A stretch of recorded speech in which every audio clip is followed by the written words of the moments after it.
ọ̀sán ti lù. It's midday from Melody 100.7 FM, Ibadan, Oyo State, Nigeria. I love this station. Melody 100.7 FM. Melody FM 100.7. Melody 100.7 FM. He's onside this time. He's got Crespo in support. Here's Hernan Crespo, 2-0. From the thunderous roar of the stadium to the silent moments that made history, from the dusty fields of Africa to the bright lights of the world stage, this is Sports Echo. It's volleyed and it's in. A goal is in. A goal in 50 seconds from Milan. Oh, would you believe it? Paolo Maldini, the skipper, has scored it.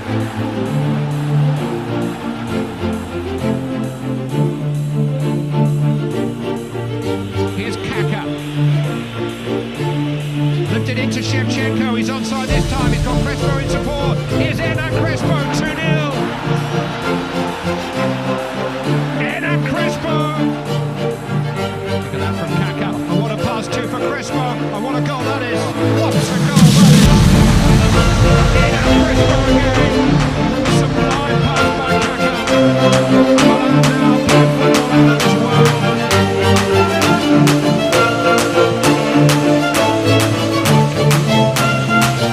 Towards Gerrard! Hello! Here we go! Steven Gerrard puts a grain of doubt in the back of Milan minds and gives hope to all the many thousands of Liverpool fans.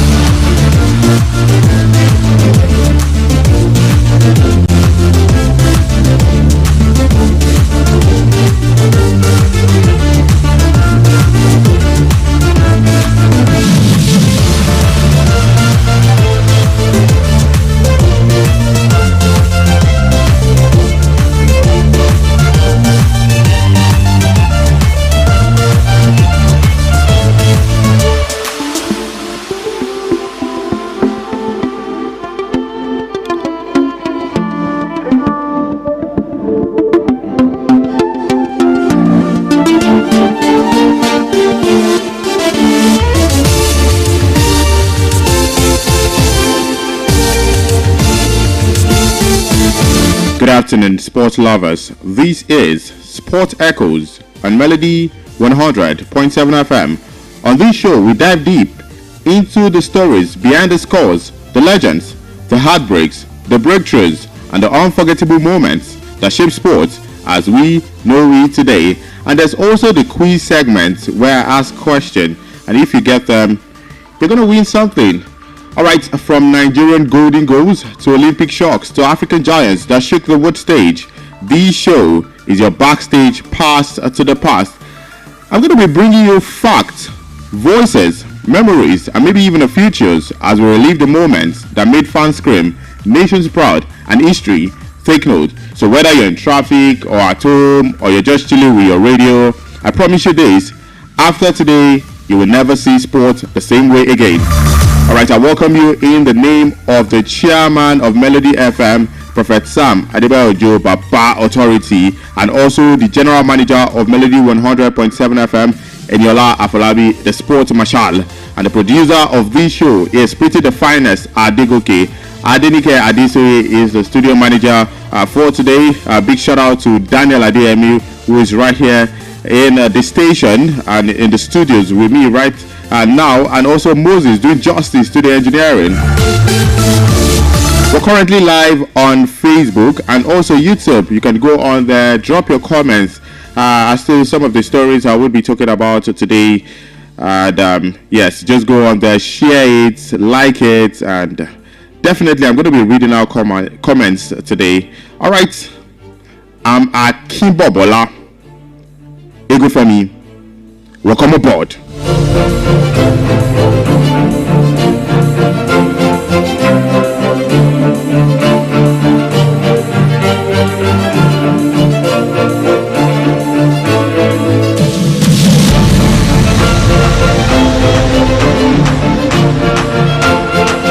Today on Sport Echoes. The topic is the greatest underdog stories in sport. The greatest underdog stories in sport. Now, why underdogs matter? Now, why do we love that team everyone counted out? That athlete who wasn't supposed to be here? The moment when the impossible becomes possible. Sports aren't just about winning, they're about believing. Underdogs remind us of something deep inside our humanity. They remind us that hard work can beat talent, that belief can defeat fear, and the biggest victories often come from smallest chances. Think about it. In a world where we are constantly told we can't do it, the underdog story tells us, wait, maybe you can. And when an underdog steps onto the field, it isn't just a game anymore.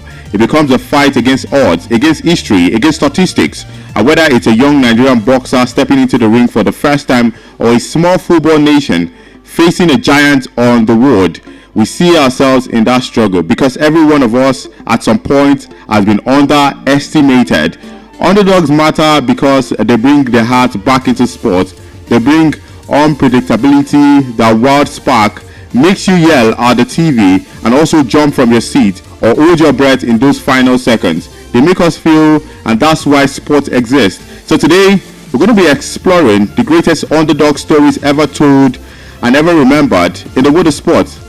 Every giant was once small, every champion was once doubted, and every underdog, when the moment is right, can make world stand still.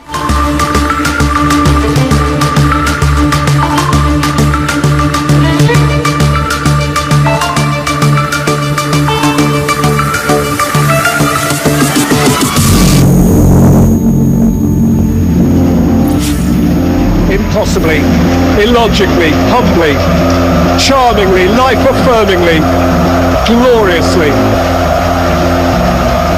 In 2016, Leicester City are the champions of England. A Premier League tale without compare. Let's start at the beginning, shall we? Dilly din, dilly dong. Top of the table at Christmas. He's big! Leicester dare to dream.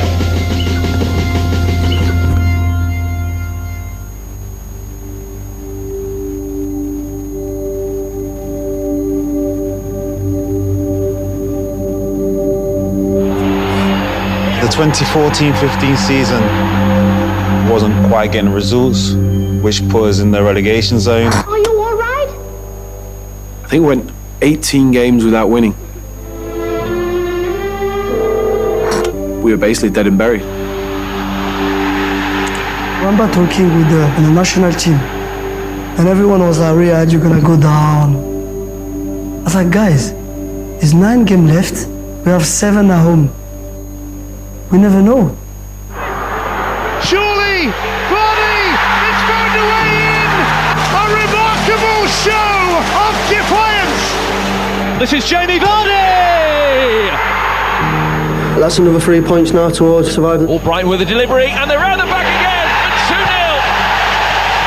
2-0. Leicester dare to dream that the great escape is on. And that momentum just carried in because we found a way to win now.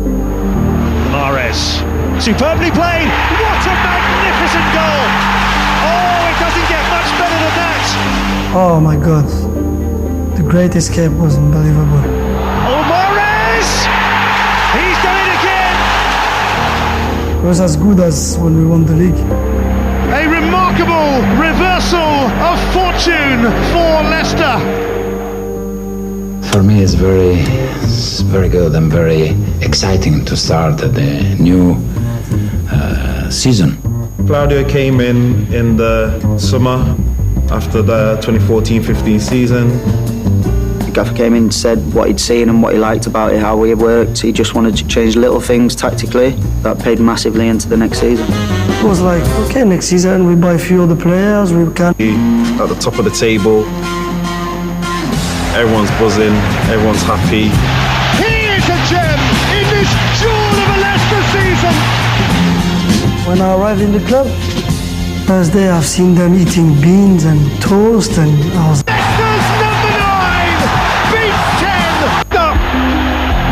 Runs to the Leicester fans. You knew full well when you went on that pitch, whatever happened, he had your back. Oh, what a guy. What a guy. You won't ever hear a bad word about Wes Morgan. And then I turned to Wes and said, "You're the greatest captain that's ever played for Leicester."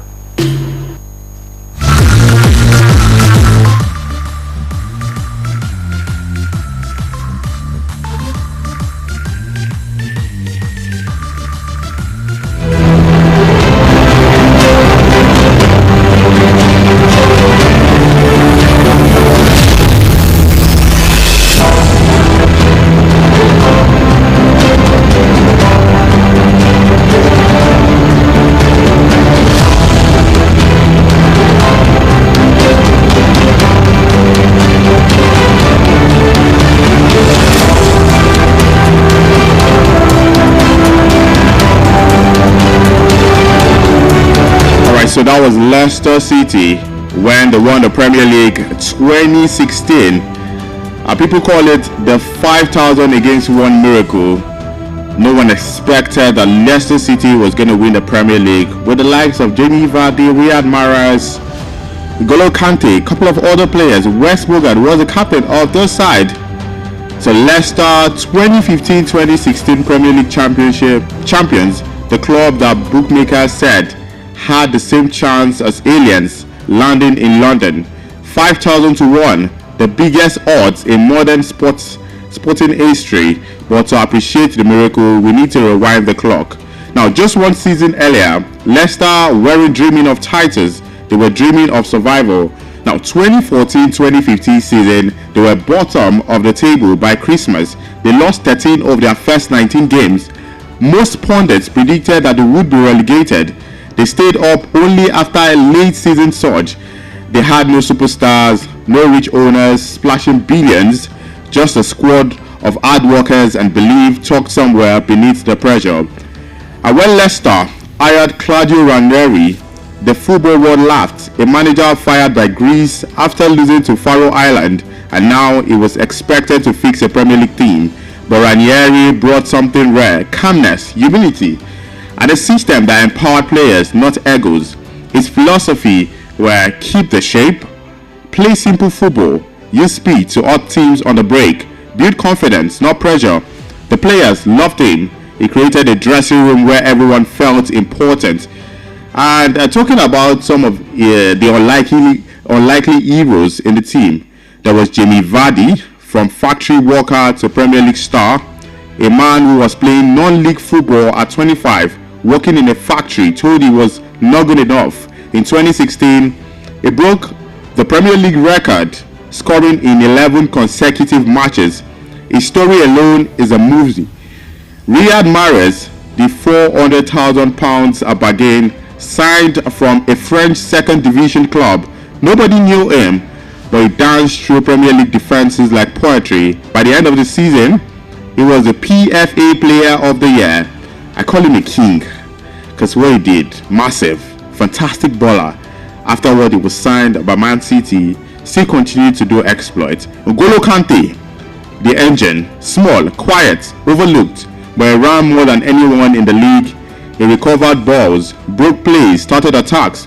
He was the heartbeat, the player who made Leicester City's system work. And there was Kasper Schmeichel, the wall goalkeeper of the side, living under his father's shadow wasn't easy, but Kasper proved himself with world-class saves every week.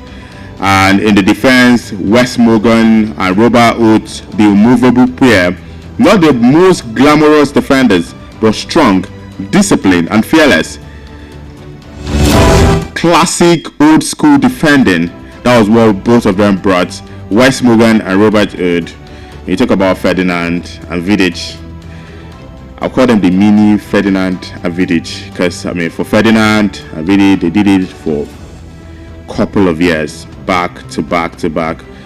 But Wes Morgan and Robert Oates in that season were very, very fantastic.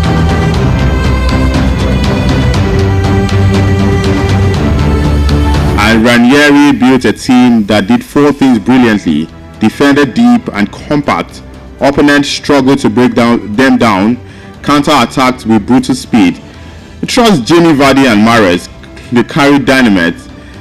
They worked harder than everyone. Leicester outran almost every opponent, built incredible team chemistry. No egos, no stars, just believers right there. And they didn't just win games, they beat the Giants. In that season, Leicester defeated Chelsea 2-1, beat Manchester City 3-1 at the Etihad. They beat Liverpool, drew with Manchester United, dominated Tottenham in the title race. Now, week after week, people said they would eventually fall. They never fell. The moment of miracle became reality. May 2nd, 2016, Tottenham needed to beat Chelsea to stay in the title race. They didn't. The match ended 2-2 right there, so it ended in a draw. It was 2-2. Leicester City, Premier League champions, a small club from East Midlands, lifting the biggest trophy in England football. Players were in Vardy's living room, jumping, screaming, hugging each other. For Claudio Ranieri, called his mother before his players. The world stood still. And Leicester's victory wasn't just a football story, it was life. It was a life story. A story that says you don't need a big budget to dream. You don't need to be a superstar to shine. You don't need to be perfect, just united. Leicester City gave hope to every small club, every young player, every fan who believes football is more than money. 5,000 against 1, the odds, and yet Leicester City, they did it. Leicester City's title wasn't a miracle by accident. It was belief, hard work, brotherhood, and a manager who reminded his players to enjoy the game. A fairy tale written by ordinary men who refused to stay ordinary. Leaving Leicester City, take me straight down to boxing. Buster Douglas versus Mike Tyson, 1990, the night the world stopped.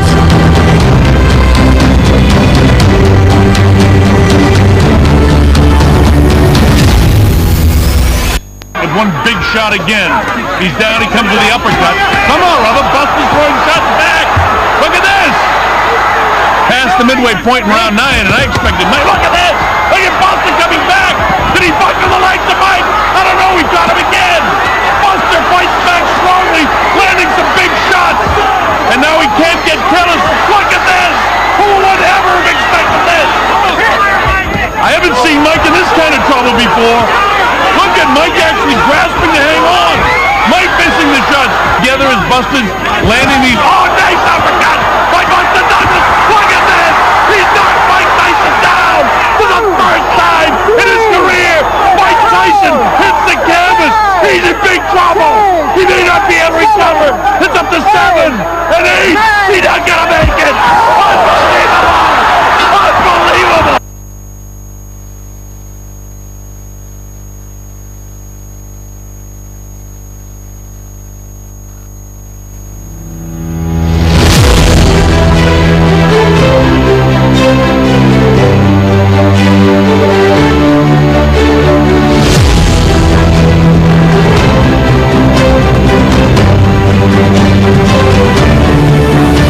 Commentator said, I've never seen Mike in this type of situation before. I mean, it was trouble for Mike Tyson when he locked head against Buster Douglas, 1990, the night the world stopped.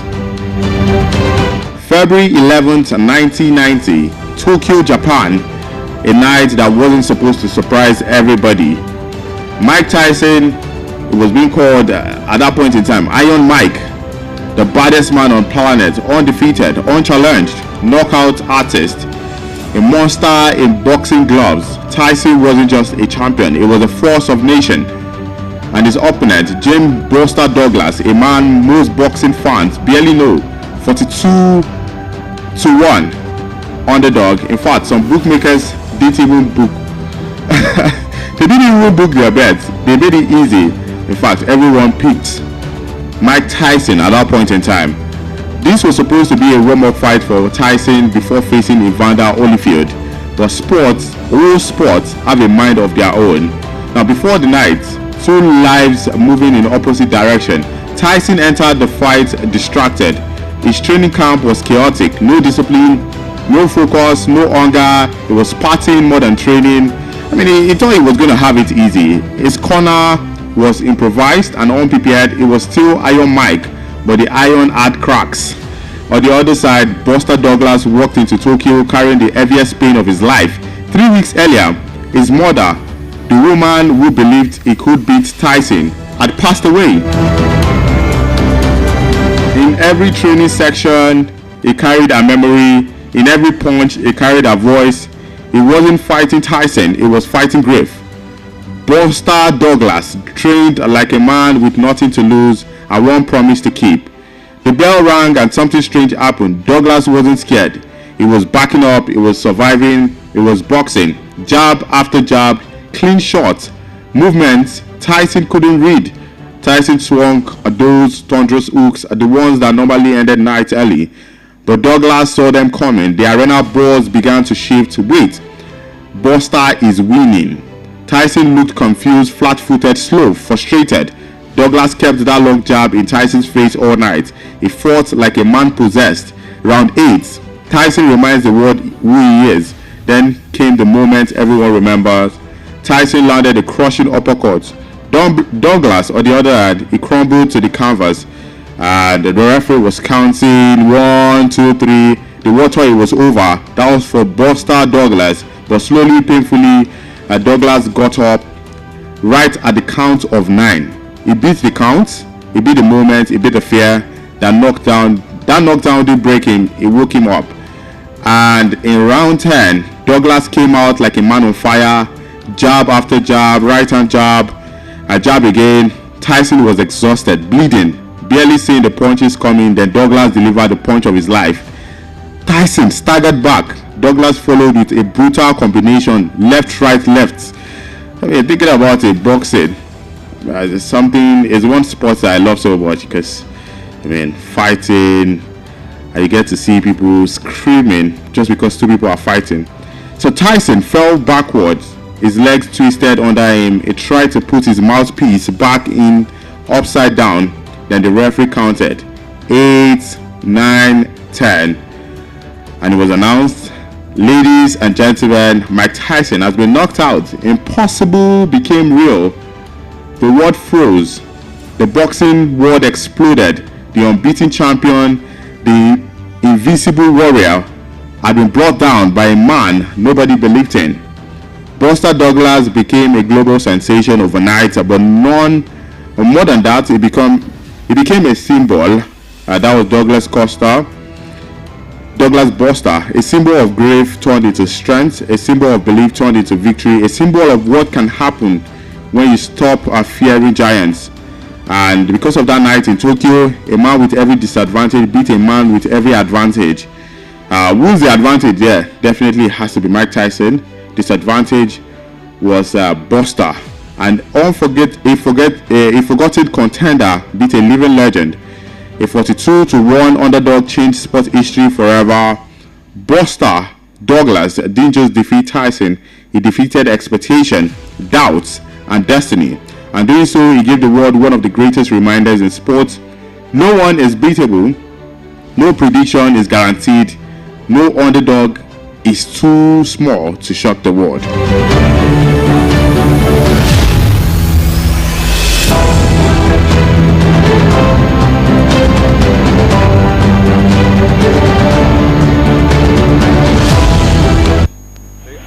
Lorna Trophy, the cup that signifies the champion nation of Europe.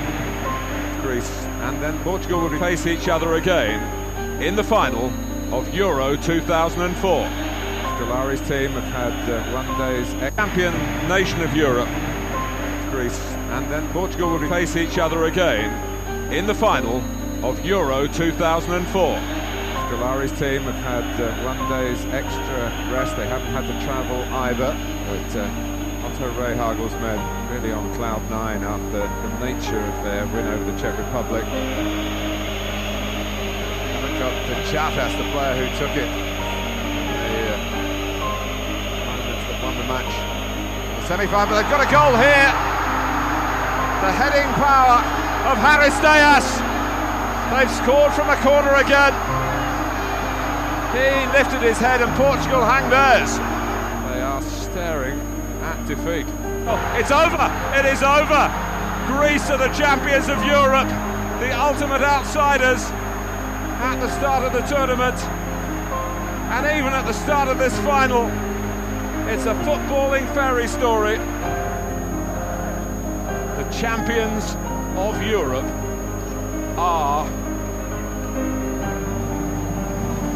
Greece!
Words of the commentator, the champions of Europe, Greece.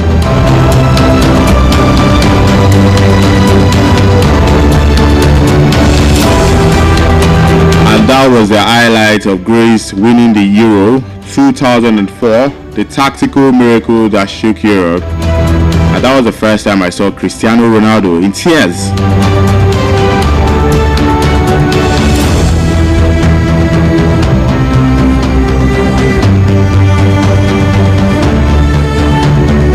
If you think Buster Douglas knocking out Tyson was shocking, then what happened in the summer of 2004 ranks right beside them, because this is the story of Greece, a national team no one feared, a team without a global star, and a team given 150 to 1 odds to even reach the semi-finals.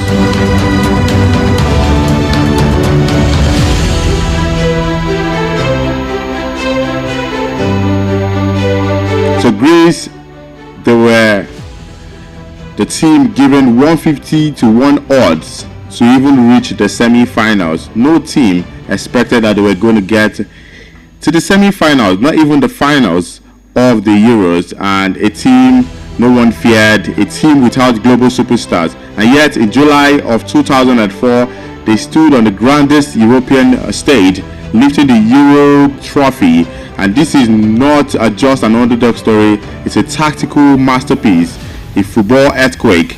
Now, before the Euro 2004, Greece had never won a match at a major tournament. That's one of the shocking things about how they went on to win at the Euro 2004 right there. So, before the Euro 2004, Greece had never won a match at a major tournament. They had never scored more than 1 goal in a tournament match. They were considered outsiders, not contenders. Their domestic league wasn't modest. So players that they got from their domestic league, I mean, it's not every part of Euro top 5. I mean, just players coming up. I mean, maybe professional players, definitely, but not at the top compared to the likes of the Englands, the Italian players. You know, all of those players are top. In fact, I would rate the Turkish players ahead of the Greece players, because I mean, right now in the world you get to see Turkey players, they're still at the top of football.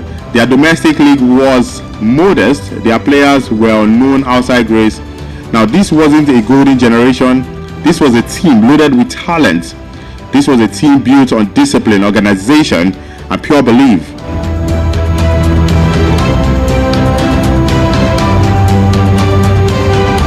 And the manager of the Greece side, his name is Otto Rehagel, a German coach, took charge in 2001. He didn't bring glamour, he brought order. He knew Greece couldn't win by playing open, attacking football, so he created the perfect underdog system.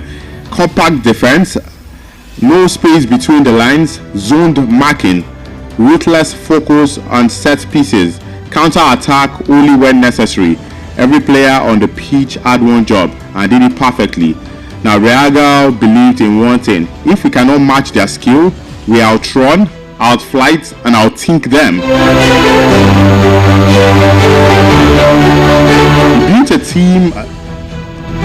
He built a team, not a collection of stars.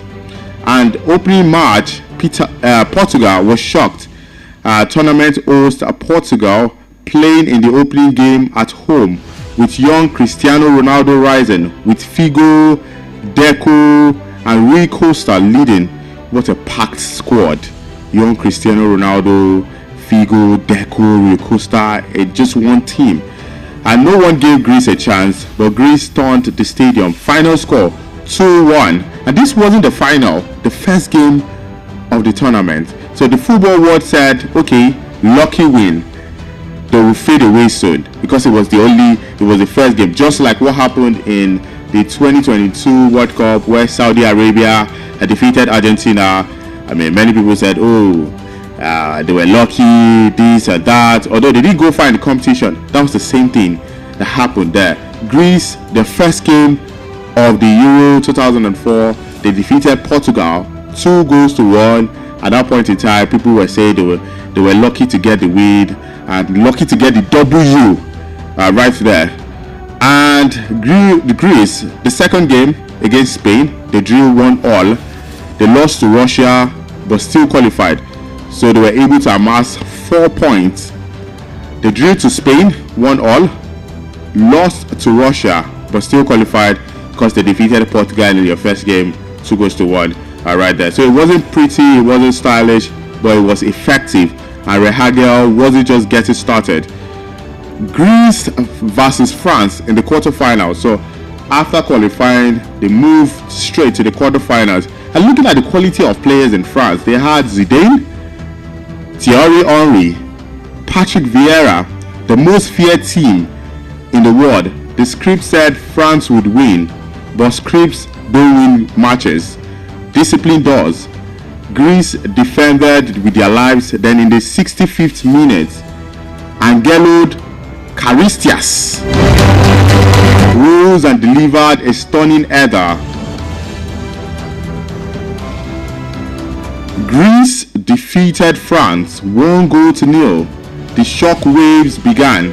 Now, from the quarterfinals, after defeating France, Greece moved straight to the semi-finals, and they were set to play Czech Republic.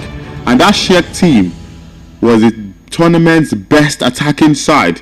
They had Pablo Nedved, who won the Ballon d'Or, Barros, Rosicky, fantastic baller with Arsenal Football Club at that point in time. Now they attacked, that was Czech Republic, they attacked, but Greek wall would not break. The match went into extra time, silver goal rule, 105 minutes. Corner, that was Greece, they had a corner. Trianos Delas scored from a corner. A defender scoring the only silver goal in the tournament history. So it's not like now that you would have to play the 120 minutes, then it was the silver goal rule. Once you score, the game would end. So they were very lucky that Greece eventually they scored. Now, one thing to note is the first game, that was the quarterfinals against France, they scored with a header. And right now, scoring another header, but two different players. This time, Trianos Delas rose to that occasion and scored. Greece were in the final. And guess who? Against the same Portugal they faced the first time when the competition started.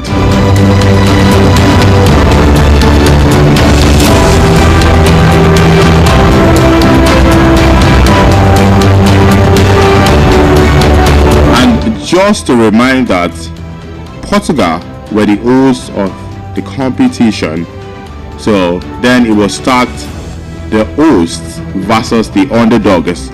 So the hosts, Portugal, the underdogs, Greece. Cristiano Ronaldo, rising star, versus a team built on unity.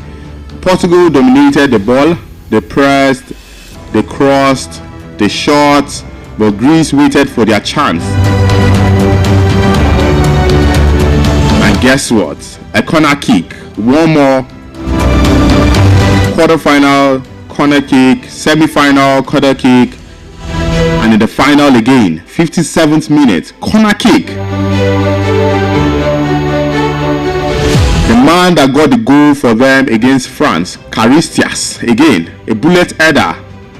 Greece defeated Portugal 1-0. The stadium fell silent. Ronaldo cried. Figo collapsed. The Greek bench exploded in disbelief. Greece held on minute after minute, tackle after tackle, header after header, and Greece, they were the champions of Europe. And in that squad, no golden generation, no superstars, no world-class strikers. They had just structure, belief, hard work, tactical intelligence, a team that refused to be intimidated. Greece played 5 knockout matches and conceded 0 goals from open play. Amen. Talk about Arsenal today. Many people will say Corner FC. The same corner that won Greece the Euro title in 2004. I beg, make we leave Arsenal, I beg. If na wetin go win them the Premier League, let them do it. At least we've seen Corner FC win before. The same Greece did it in 2004. Quarterfinals, it was a corner kick. Semi-final, a corner kick. And the final against Portugal, corner kick again. So, who says corner kick can't win you games, can't win you titles? If Greece has done it before, I beg, Arsenal can do it. Just have solid defense, don't concede, and score with your corner kick. And hopefully, there's a Gabriel Magalhaes.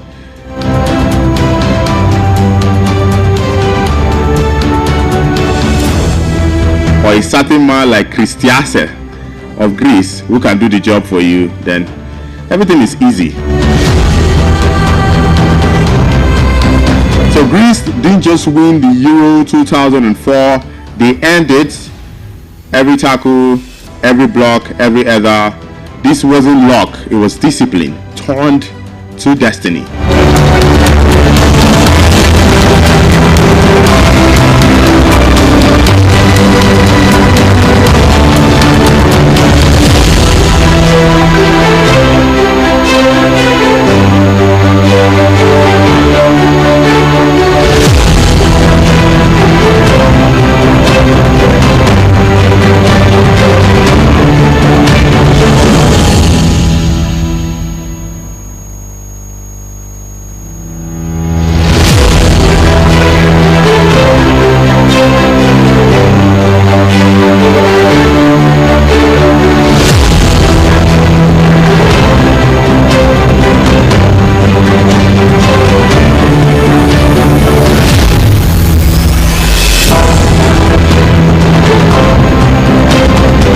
Let's leave football and talk about the miracle on ice.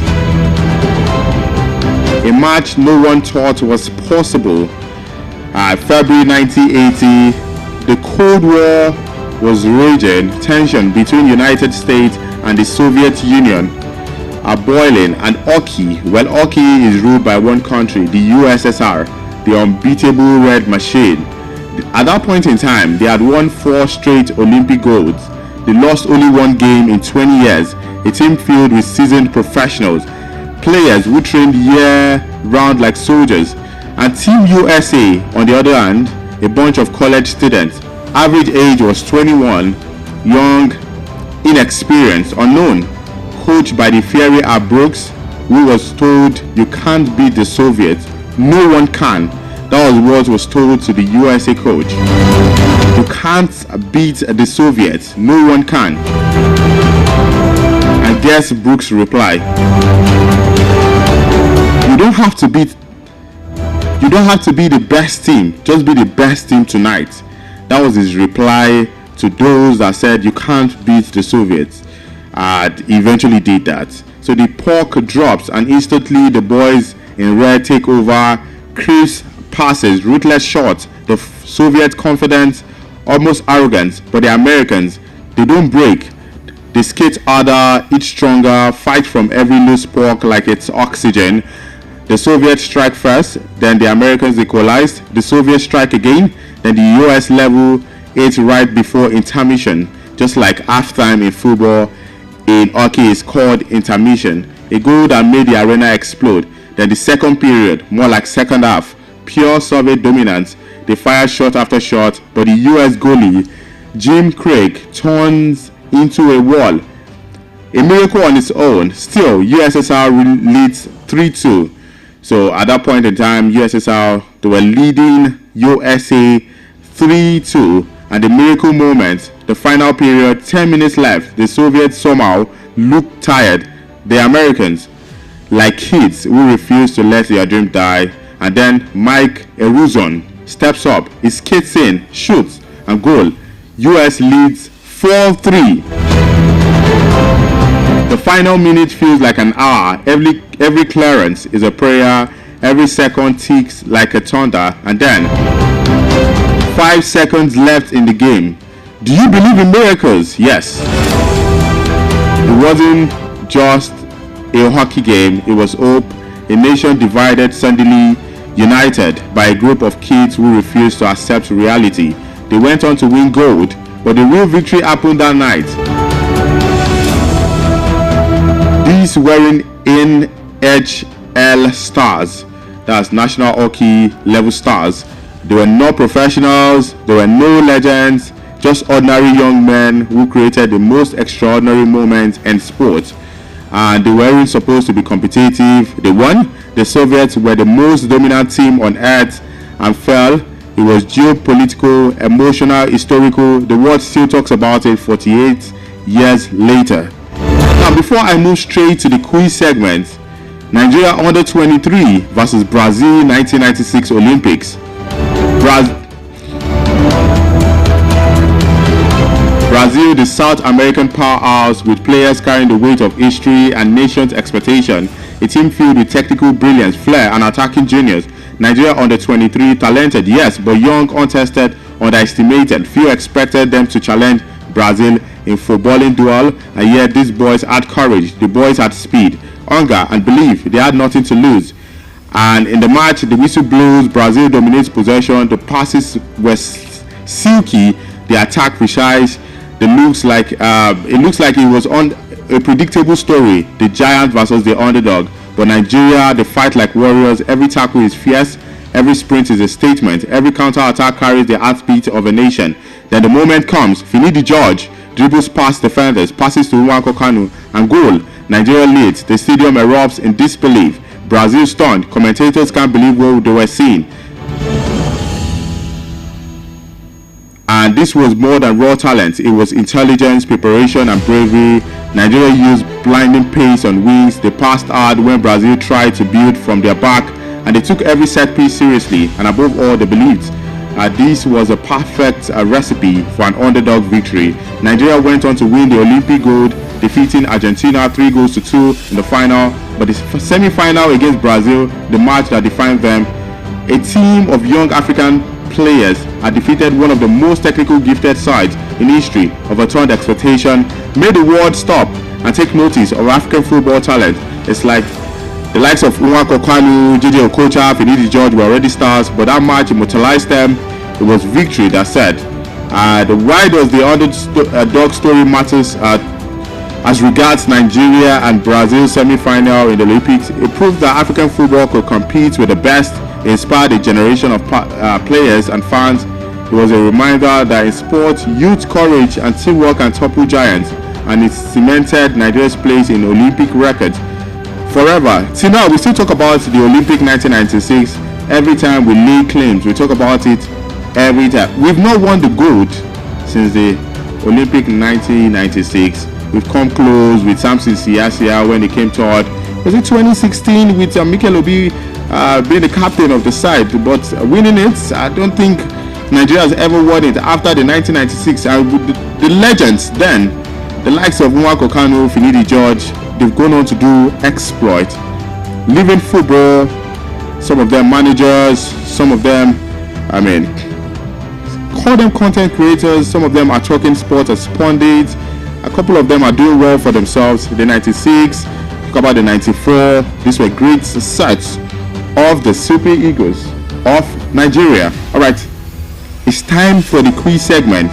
You can call 070-2520-107. You can as well call 070-5507-107.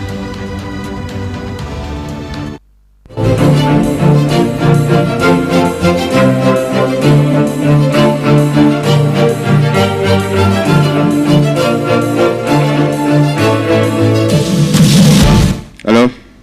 Hello? Hello? Yeah, good afternoon. Good afternoon. Good afternoon. Yes, my name is Jacob and I'm calling you from Odife Road in Ibadan. Good afternoon, sir. Yes, sir. Yeah, how are you doing today? I'm doing fine. Yeah, very fine. Thank you very much. Which one of the underdog stories did you watch or did you see when they did the exploit? I watched two of them. Which one of them? I watched two of them. Between Greece and Portugal. I was a young boy then, and I ate that final match as my lunch because my mom sent me a message. And I went watching that match, and I was punished for it. Oh, wow. I didn't take it as a punishment because nobody believed that Greece would ever do that. Even in the second half, people were waving white hands in front of Luis Figo. Because he should wake up. Because he was totally fizzled out. He was tired and totally fizzled out. Yeah. He was waiting for the last whistle because all they did couldn't work out anymore.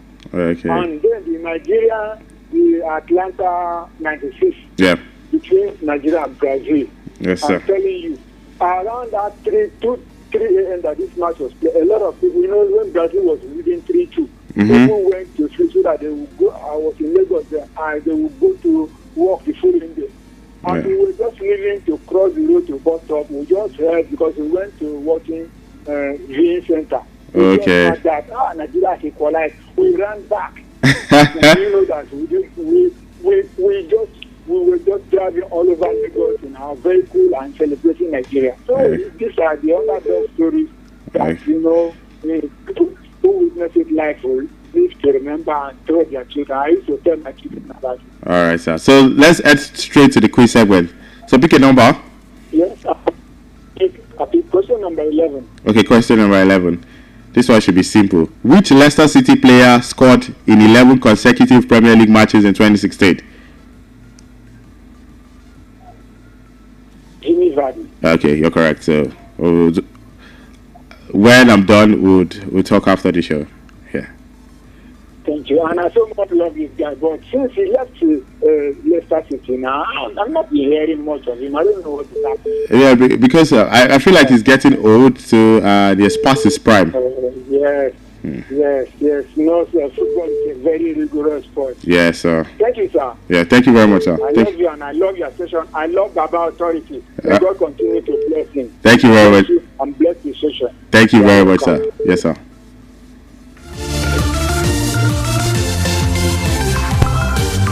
Hello. Hello.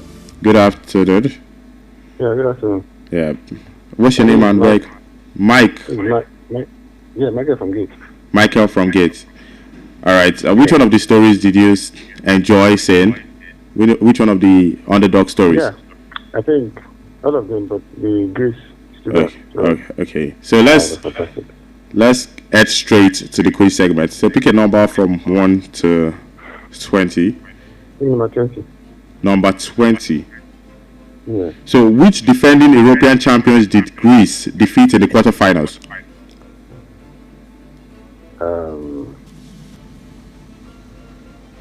Is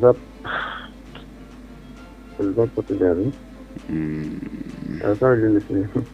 Okay, you can do well to call us back. So it was France. Thank you so much for calling. Okay.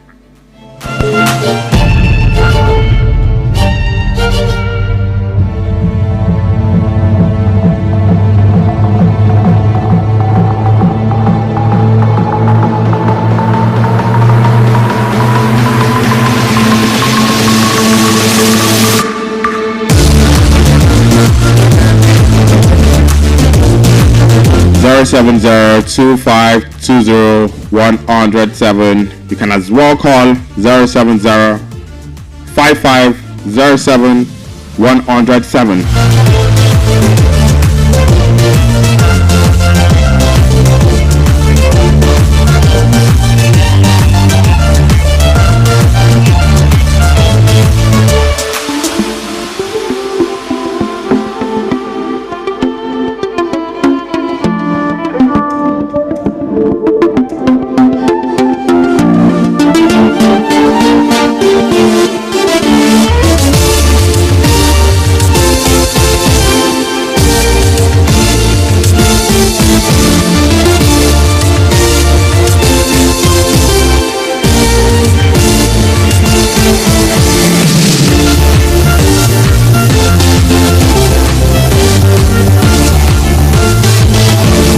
Seven 07025201107. You can as well call 07055071107.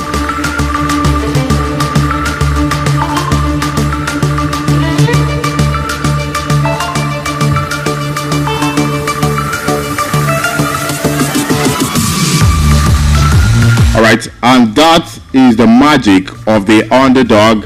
The reminder that in every sport, on every field, there's always a chance, a spark that flips the script.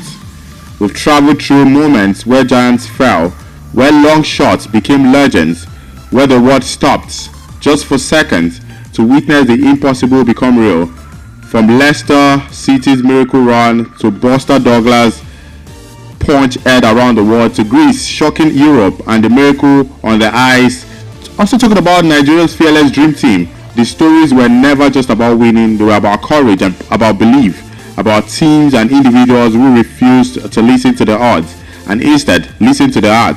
Because sports aren't only played on grass, ice, court or tracks. They are played in the mind, in the spirit and in the will to keep going when the world expects you to fall. So as we close today on Sport Echo, every champion was once an underdog. Every upset began with a moment of courage, and every dream, no matter how unlikely, deserves a chance.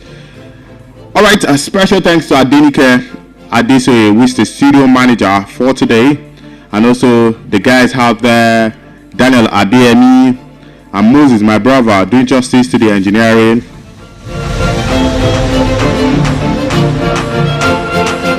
And also special thanks to Pretty the Finest Adegoke, who is the producer of this show, and also the general manager of Melody 100.7 FM, Eniola Afolabi, the sports marshal.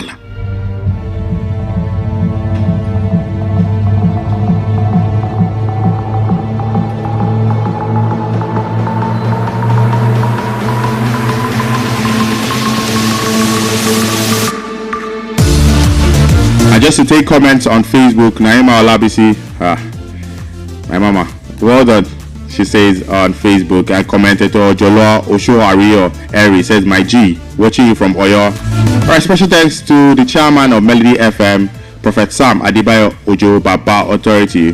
Thank you, sir, for this platform. I do not take it for granted. Until later today, 3 p.m. complete sports when I come your way again. I'm Akinbobola, Egunfemi. Good evening. Good afternoon.